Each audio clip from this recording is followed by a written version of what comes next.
Governor, let's start with what we experienced a year ago. So in your mind, January 6th, 2021, what happened? Because it seems like a year later, people are fighting over what we call this, right? Was it patriotism? Was it an insurrection? Was it an attack? What was it?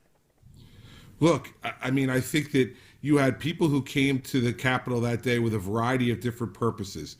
But the violence that we saw on Capitol Hill was an attack with an attempt, and they were verbalizing this, to force folks to overturn the result of the election.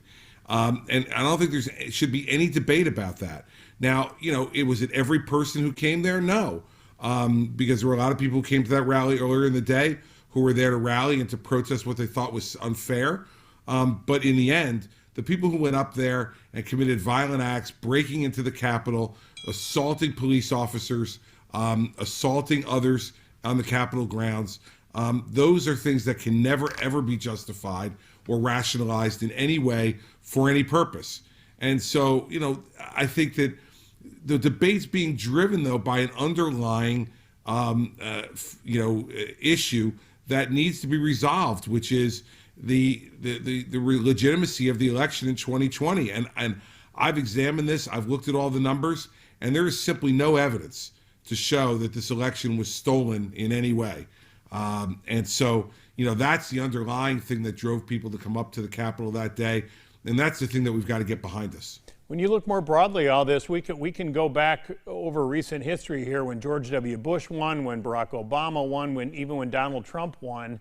There were those on the other side that had questions about certain aspects, right? Now, maybe it's more magnified since you have Trump himself pushing this for so long here, but how does that trust get restored when you have the person who lost the race more than a year later still saying fraud cost him? So how are you going to, as a leader of your party, how do you convince people, look, there may have been some minor issues there, but Joe Biden won, Donald Trump lost, and in 2022 and beyond, you got to trust the system, even if we have to improve something in it?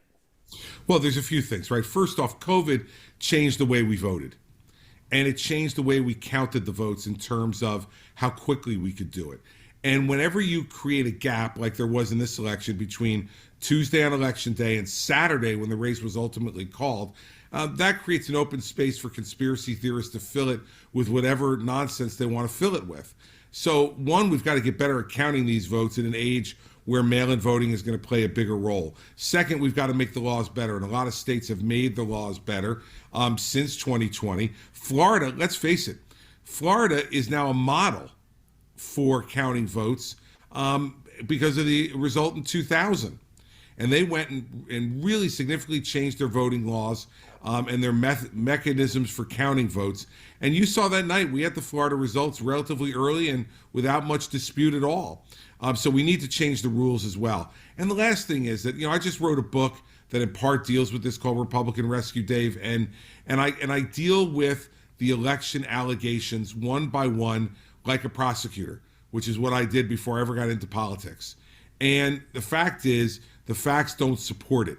And so more Republicans need to just be relying upon the facts rather than relying upon someone like Donald Trump, who at this point, and Dave, he was somebody that I was one of the earliest supporters of after I dropped out of the race. But the fact is, his facts don't back up what's coming out of his mouth, and he would serve the party and the country best by stopping it. But I don't have any hope that he'll do that anytime soon.